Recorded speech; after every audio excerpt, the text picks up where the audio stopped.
Good morning. It is my honor and pleasure to welcome Stephen Windmueller, who is an Emeritus Professor in Jewish Communal Studies at the Hebrew Union College Jewish Institute of Religion, my alma mater.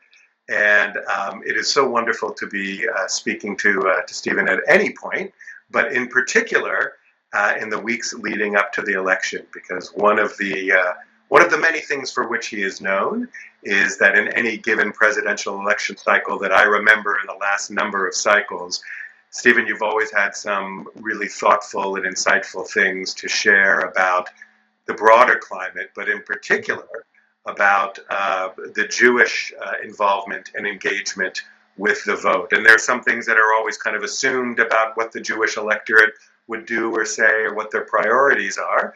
But I think in this election cycle, with everything going on in the post-October 7th world and with some more significant threats to democracy, we are really looking at a very different landscape. And it would be interesting to see in what ways some of the more pervasive trends that have accrued over time are still at issue today, and perhaps some ways in which things are significantly different because of the unique landscape that we're in. So please, I know you've written extensively about this, and you've so wonderfully kind of quantified certain issues down. I think you had a list of 10 in one of your articles, but very interested in these. I think we're down to 19 days until the election at the time in which we're recording this. Some thoughts you have that would be interesting to my community about the Jewish electorate in this specific United States election. Well, first of all, Rabbi, thank you for the invitation to join you and to your community as well for this opportunity. I would start with first the givens, that historically Jews vote, and we expect that continuity of voting to certainly be very much evident in 2024.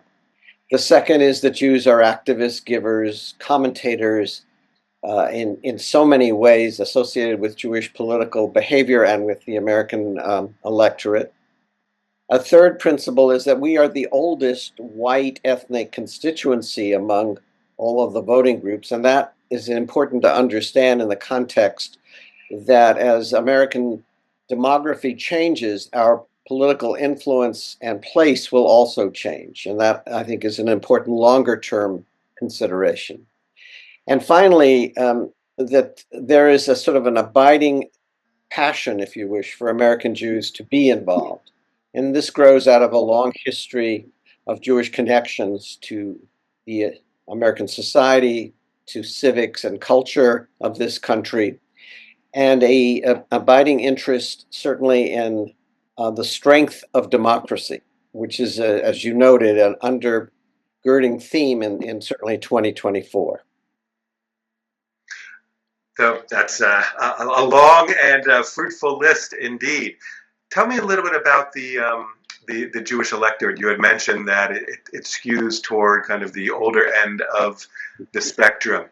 Are there any kind of significant changes these days vis-a-vis younger generations being more active? I know that one of the things that we're seeing across the board is that people of the younger generation tend not to be so focused on party affiliation, but rather affiliate as independents if they're going to vote at all. Do you have any sense that the younger people are more engaged, or are they more cynical and less engaged? What is your sense about that?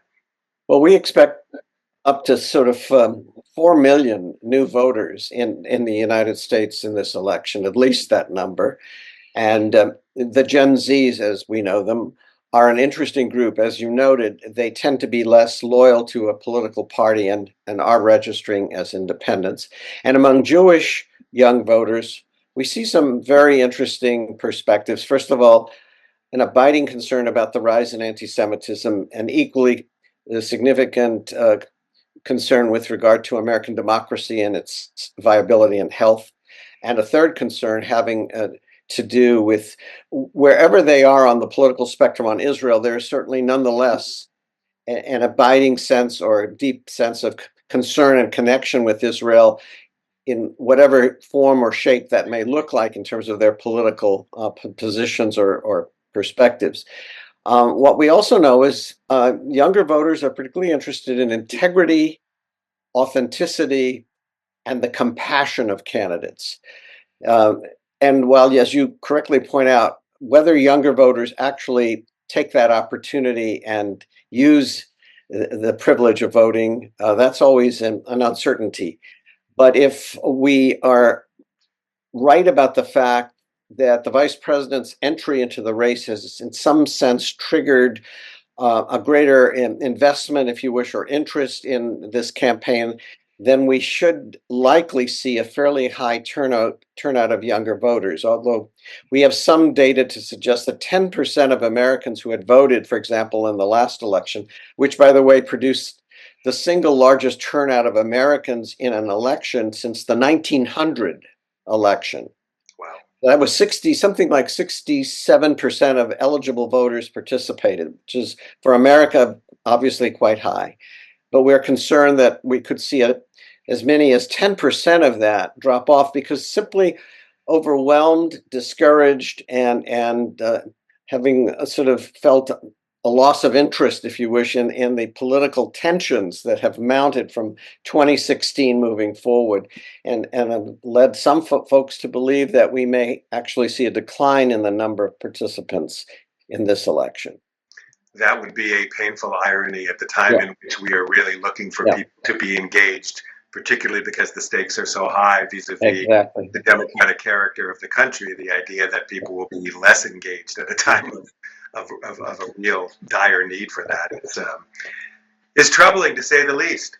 So I know that in the past you've tracked some of the more critical issues, particularly for the Jewish electorate. I know it seems that particularly in the last few cycles, the economy is always, and that's certainly more at issue now.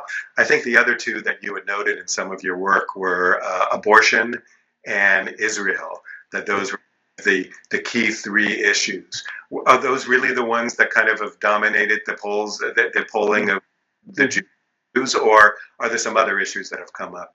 We have an interesting poll from last spring from the Jewish Electoral Institute, which suggests for the first time that the major issue for American Jews is the health and welfare of democracy. Now, we've never sort of categorized that as an issue, but in 2024, it seems to be a profound issue.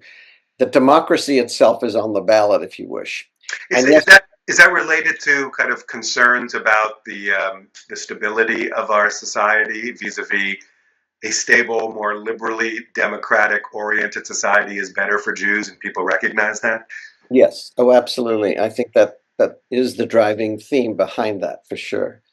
And as you noted, I think Israel ranks fourth amongst these priorities. Other themes that are really interesting, as noted, is the economy. But also for Jews, the issue of immigration is particularly significant. We just sort of define ourselves as an immigrant community, even though for most of us, that was of several generations earlier. But the reality is we think of it and think of others in the context of welcoming the stranger within our communities as an important idea. And one of the characteristics unique to American Jews is the interest in and concern about Social Security, medical care. Why? Because we're older voters, and as older voters, there is a higher propensity for such considerations as the welfare of how Social Security is doing and the quality of medical care. Oh, absolutely. Immigration, that's fascinating.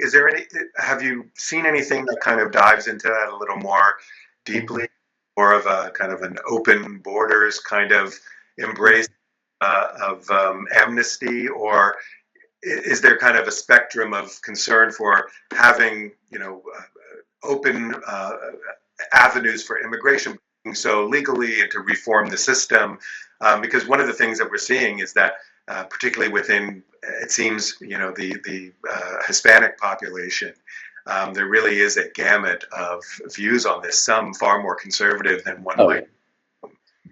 Yeah, and likewise within the Jewish community. And no doubt it's not simply the case for immigration, it is also about the kind of balance of who should be admitted, what ought to be the guidelines and the legal sort of steps associated with immigration. So it is not simply the notion that everyone is welcome, but some measure of how we welcome folks into this country. And that certainly has been one of the dividing lines within the Jewish community itself in terms of how we measure Jewish political thinking. And would you say that Jews are not truly one-issue voters? I mean, I think there perhaps is an assumption that perhaps a part, the more kind of nationalistic or more traditionally religious part of the Jewish electorate, would perhaps be more one-issue voters, akin to what we see amongst evangelical Christians. But it doesn't seem like that more broadly with the wider Jewish electorate. It's not as if Israel or anti-Semitism is the only lens through which they're looking at their voting. Well, here I think we might want to make several distinctions. First of all, the religious values voters, which are American Orthodox Jews, yes, their interest is in alignment with evangelicals in terms of bringing religion into the public square and in a kind of positive, affirming frame. There are Republican Jewish voters who describe themselves as sort of identity voters, thinking in terms of what is good for the Jews, if you wish, and vote with a orientation for a president and administration that will be pro-Israel, that will fight anti-Semitism, that will secure national borders, and that will provide for a strong defense. And for those voters, there's some very clear sort of ideological and political points that they look at to affirm their Jewish identity and their voting behavior. But with the bulk of American Jews, we certainly see a much broader sort of perspective about the health of the democracy, the overriding sets of issues, whether it includes abortion or a host of what I guess we might determine as sort of social justice affirming positions, where we identify what I guess we have historically called the Jewish liberal vote. And in terms of those percentages, the classic percentage that has been kind of an issue at least for the last 50 or 60 years is between 70 and 75% tend to vote for the Democrats, and 25 to 30% vote for the Republicans. I think the lowest was Jimmy Carter, I think, or Yeah, I think it was that's right. Very, very 65. good, Rabbi. Yes, that's correct. For who knows why, but that's another whole other discussion. How do you see this breaking down? Do you see it kind of following predictable trends? A lot of people, particularly when it comes to Israel Yeah. and anti-Semitism, one of the words on the street is that perhaps the Republicans this round will get a higher percentage than they have in a while. What's your sense about that? Yes, I think we have conflicting polls in all candor, but one has to sort of look at three factors: who's putting out the poll, what is the scope and size of the study and the methodology employed, and third, actually the wording of questions is profoundly important in terms of how we get to these. But the Pew study that has recently come out does suggest, as with Latino, some African American men, and some other groups, that the Democrats are in a sense showing some loss of some of those constituencies. So the Pew study on American Jews suggests 35% may vote for Donald Trump, and that's a jump of something between 7 and 10 points based on whatever other studies we've had from 2020 as an example. We have one additional study which is based in March, and therefore it involved Biden versus Trump, and so we have to put that in with a degree of caution. That study, done by The Economist, which is certainly a very credible source, had 37% for Donald Trump. So whether or not the 35 or 37% will hold, of course, we won't know for another several weeks, but clearly there is some shifts here that we are identifying. Part of that is due to the issues of anti-Semitism, the case for Israel, as you point out, but also it is part of the perspective of of how some historically Jewish Democrats are fearful, for example, of the progressive left, and have sort of shifted in a response or reaction to that. So that if that holds, that would really be kind of an outlier election, harkening back, 50 years to Yeah, 76, I guess. absolutely. Yeah. Okay. I mean, we don't think third party candidates this go around will have an impact on Jewish voters in any significant ways. We saw actually that having some impact in Hillary Clinton's campaign in 2016 against Donald Trump, where, for example, the both the libertarians, but more so the Greens, were able to pull certain votes away from historically Democratic columns. We did not see that actually in 2020, and we're seeing less of it again here. Yeah, that makes a lot of sense. I think things are even more seemingly binary or polarized now. Yeah, Man, yeah. a fascinating kind of statistic that you talk about is the concentration of the Jewish vote in some key states. And that has implications not only for the presidential election, particularly at a time in which it's going to come down to the electoral college and perhaps a handfuls of tens of thousands of voters in a few key states, but also in terms of Congress. That may have some significant implications when it comes to certifying the vote if we really go down the rabbit hole of some of the more arcane ways in which we certify the election. Can you talk a little bit about in which states Jews are concentrated and perhaps some of the implications of that for this razor thin margin of an election? So 75% of us live in 8 states, which account for 188 electoral votes. And those states are the obviously significant, for the most part, blue, although Florida certainly is likely to be red. But they are California and New York, New Jersey, Massachusetts, Pennsylvania, which we'll talk about later, I hope, because it's going to be very critical in this campaign, as we know, and several other states that comprise this block. The sort of 7 states that are in play account for overall fewer numbers of Jews, but are significant because in a very close election, even a small number of votes will, we know, will make a big difference. We believe in Pennsylvania, for example, that about 4% of the electorate is Jewish, maybe slightly less, but somewhere in that range. So let's say 300,000 Jews living in Pennsylvania. So that becomes very significant, which is why both campaigns are obviously focused on states with very key populations that vote, and certainly Pennsylvania and its Jewish vote will be significant. Michigan, which is smaller percentage, North Carolina, which is even smaller, Georgia, which is somewhat more significant today in light of the greater Atlanta area. So we believe about 1.6% of the electorate in Georgia is Jewish. Arizona, which is a growing body of new residents and certainly of Jewish voters, something over 2% of the electorate. Nevada, also significant because of the greater Las Vegas area. And in states such as Wisconsin, again, somewhat smaller. But those kinds of states which are in play, and we are certainly watching them with particular interest, those Jewish voters will be very much targeted and are being targeted over these last number of weeks in terms of making it an important difference in a very tight and contested campaign. Yeah, Pennsylvania in particular for obvious reasons, but having actually lived in Harrisburg, which as James Carville said, is basically the Alabama between Philadelphia and Pittsburgh. It's with Josh Shapiro as the governor there, a state that has elected a Jew to the highest executive office there. There's some implications for the impact of the Jewish vote, and maybe even just the wider electorate in Pennsylvania being open to a Jewish executive. I think that has some bearing.